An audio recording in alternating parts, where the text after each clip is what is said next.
masih ada berpakaian. Dari sahabat Ibnu Umar, semoga Allah Subhanahu wa taala meridhoinya, berkata, qala Rasulullah sallallahu alaihi wasallam, Rasul sallallahu alaihi wasallam bersabda, la yanzurullah, Allah Subhanahu wa taala tidak melihat ila man jarra, kepada orang yang menjulurkan saubahu, kainnya, khuyala, dengan sombong.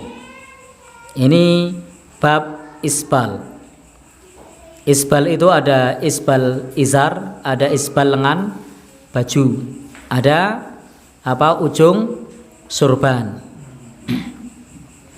Baik. Jadi ini diantara ada berpakaian itu tidak boleh isbal. Apa itu isbal? Apa yang menjulur dari kain kita. Maka ketika kain kita itu menjulur, kain apa saja, bisa sarung, bisa celana, bisa, yang penting dari atas ke bawah. Kalau dari bawah ke atas tidak apa-apa. Jadi ini tidak boleh menutupi mata kaki. Ma nazala anil ka'bain wa huwa finnar. Apa yang turun di bawah mata kaki, maka itu bagian dari api neraka. Dalam hadis lain, ma asfala minal ka'bain, maka na asfala al ka'bain fahuwa finnar. Apa yang ada di bawah mata kaki, maka itu bagian dari api neraka. Itu sabda Nabi Shallallahu Alaihi Wasallam. Maka ini adalah wa'idun syadid, peringatan yang keras. Wal iyadu billah, kita berlindung kepada Allah Subhanahu wa taala dari peringatan ini. Karena Allah Subhanahu wa taala sampai tidak mau melihat kepada orang yang menjulurkan kainnya. Jadi kalau kaos kaki nutup mata kaki tidak apa-apa. Ini khusus laki-laki ya, kalau perempuan malah harus ditutup. Kalau perempuan harus ditutup. Jangan sampai nanti pulang ngaji dari sini terus mata kakinya malah kelihatan. Kalau perempuan malah harus ditutup. Ini untuk laki-laki.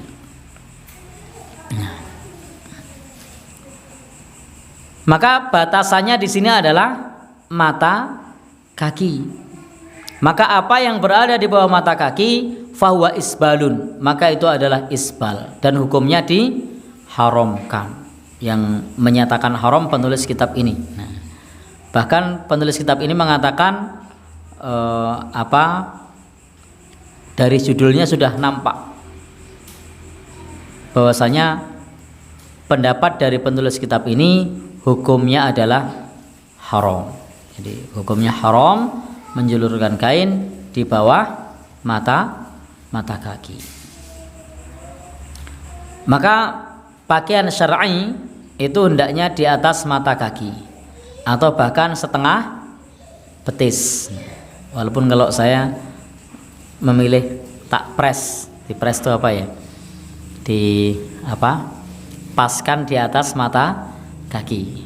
Untuk setengah betis saya masih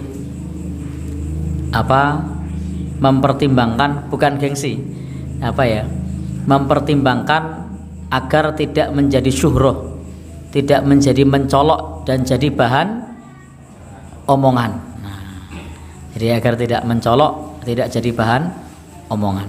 Jadi penting juga menjalankan sunnah, tidak menimbulkan fitnah. Menjalankan sunnah menimbulkan fitnah. Misalnya kita bertamu begitu, terus kemudian celananya setengah betis. Karena orangnya belum tahu kalau itu sunnah, bisa jadi orang menghargai celana pendek.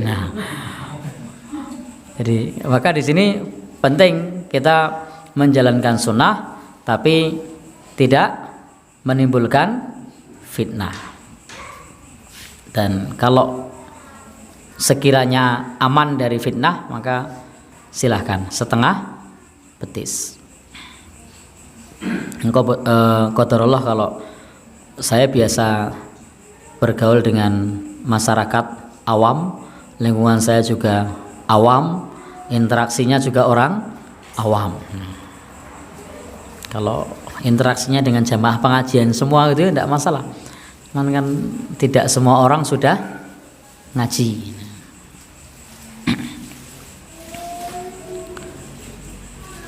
Dan isbal menurut penulis kitab ini sawaun qasadahu aw lam yaksudhu, baik dia bermaksud atau tidak bermaksud, maka ini hukumnya adalah diharamkan. Li'annahu la yajuzu lahu ayyutila siyabahu, karena tidak boleh memanjangkan kainnya. Maka ini diharamkan meskipun tidak bermaksud sombong. Jadi isbal itu tetap diharamkan meskipun tidak bermaksud sombong. Walakin idza kana, akan tetapi apabila ini punya maksud untuk khuyala, fahadza asyaddu tahriman, maka ini sangat haram. Jadi kalau punya maksud sombong, maka ini sangat haram.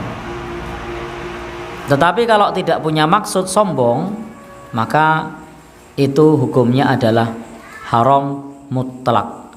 Dan tidak ada dalam hal ini tidak ada perbedaan apakah karena sombong atau bukan menurut penulis kitab ini. Dan dikecualikan dari perkara ini adalah perempuan. Maka untuk perempuan hendaknya kainnya itu dilebihkan 1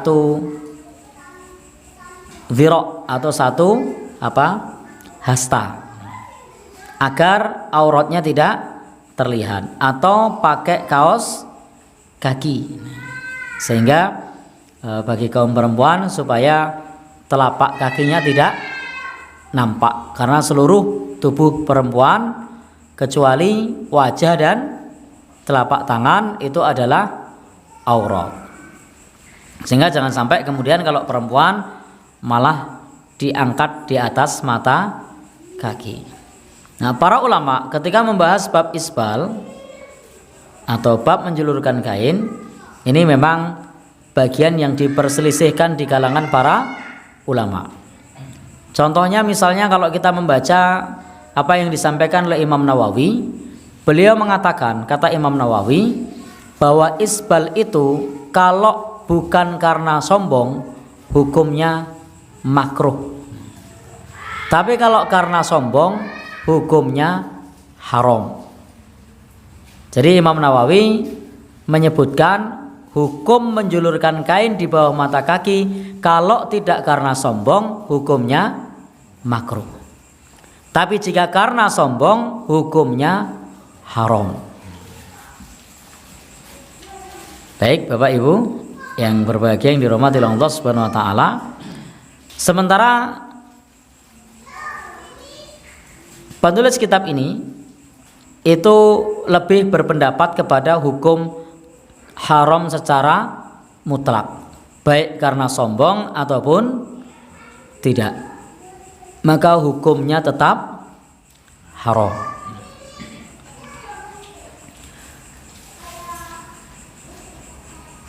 Kemudian menurut Syekh Shalih bin Utsaimin, ketika beliau menjelaskan mengenai masalah isbal, itu juga menyebutkan bahwasanya kalau karena sombong bahayanya ada 4. Tapi kalau tidak karena sombong bahayanya itu ada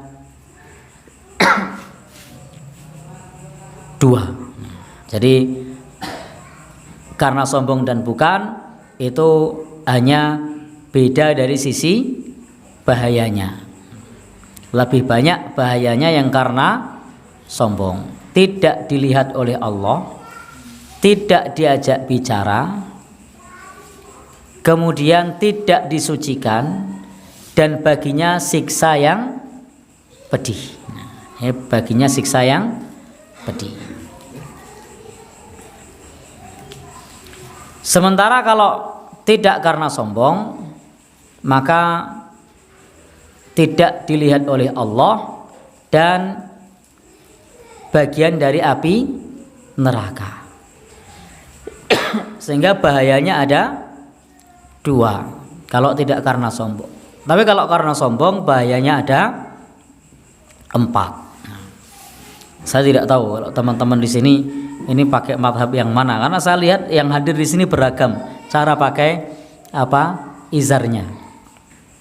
Jadi di dalam hal ini memang bagian yang diperselisihkan oleh para ulama.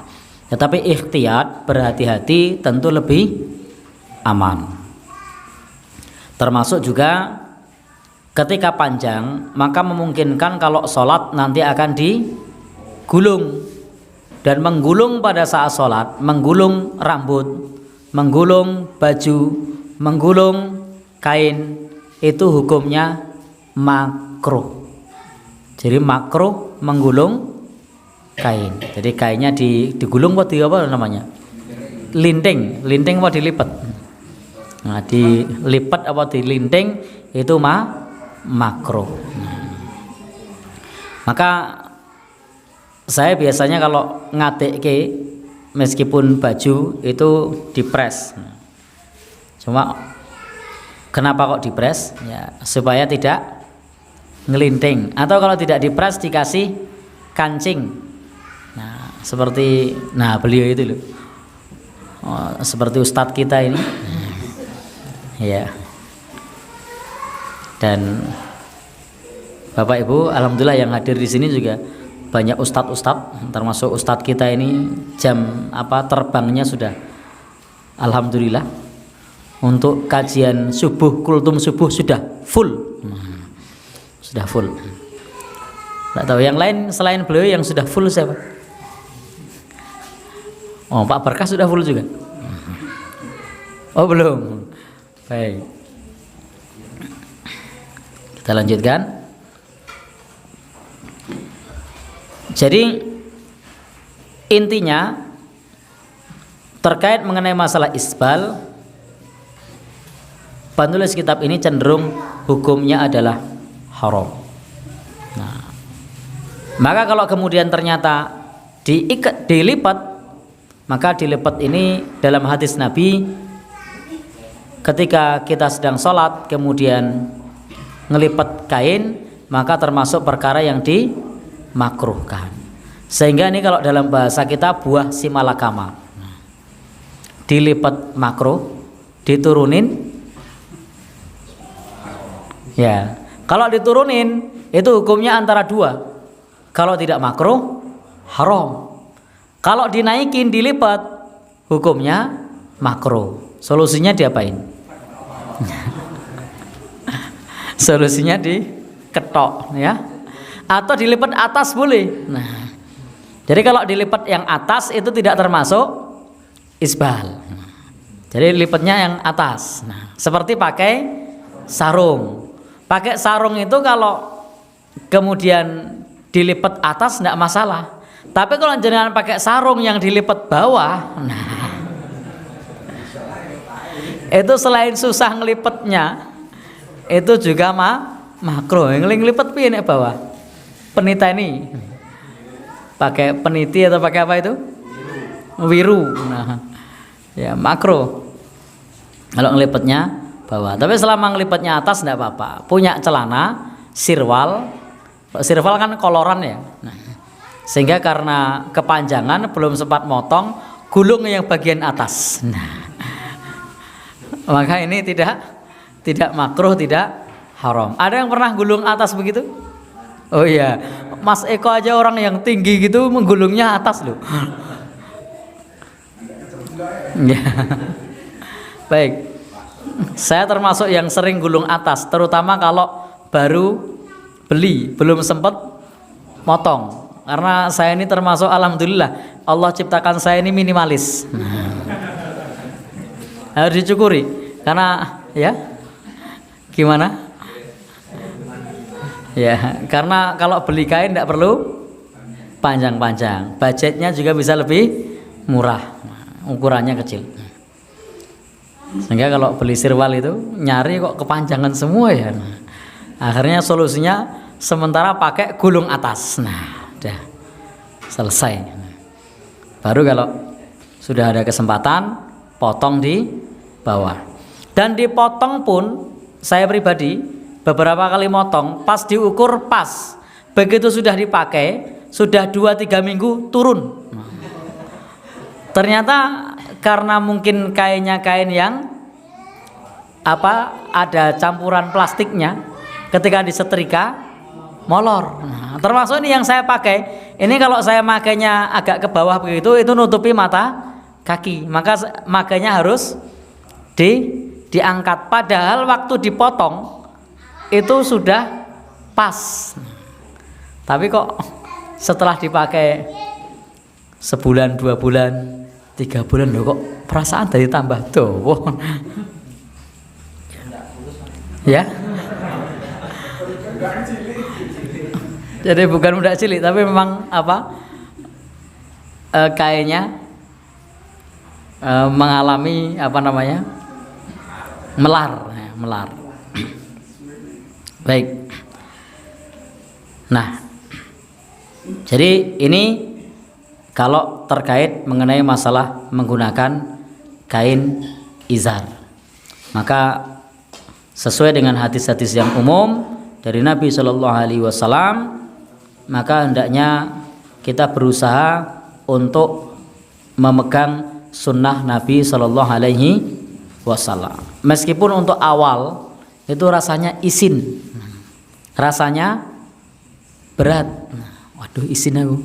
Apalagi sudah dijuluki sama yang lain al-kacung gitu. Wah, al-kacung itu ternyata singkatan aliran katok jongklang. Oh alah, saya baru tahu itu.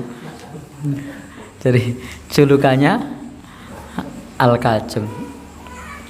Baik, padahal ini bukan masalah aliran, tapi ini karena Nabi Shallallahu Alaihi Wasallam ketika memakai kain beliau di atas mata kaki, dan beliau menganjurkan para sahabat seperti itu. Lalu bagaimana dengan sahabat Abu Bakar? Sahabat Abu Bakar itu karena beliau kurus sering melotrok. Maka bukan berarti kalau menutup mata kaki boleh, karena sahabat Abu Bakar melakukannya tidak sengaja dan beliau selalu berusaha untuk menaikkan, tetapi kemudian melotrok. Tunggah gimana? Melotrok. Jadi bukan karena itu. Melotrok itu bahasa Indonesianya apa tuh ya? Melorot. Nah, maka kalau karena itu ya tidak masalah, karena memang tidak ada maksud, tidak ada tujuan untuk isbal, tetapi kemudian itu isbal. Maka ini adalah izar seorang muslim. Demikian untuk pembahasan kita hari ini. Sementara sampai di sini pembahasan kita sampai pada bab adab pakaian. Termasuk tadi lengan, kemudian apa tadi? Ujung surban itu sebaiknya tidak terlalu panjang, tapi yang wajar saja. Atau kalau baju pergelangan tangan. Saya yang baju itu yang tidak sampai pergelangan tangan itu biasanya baju koko kalau pas lebaran, karena banyak yang ngasih.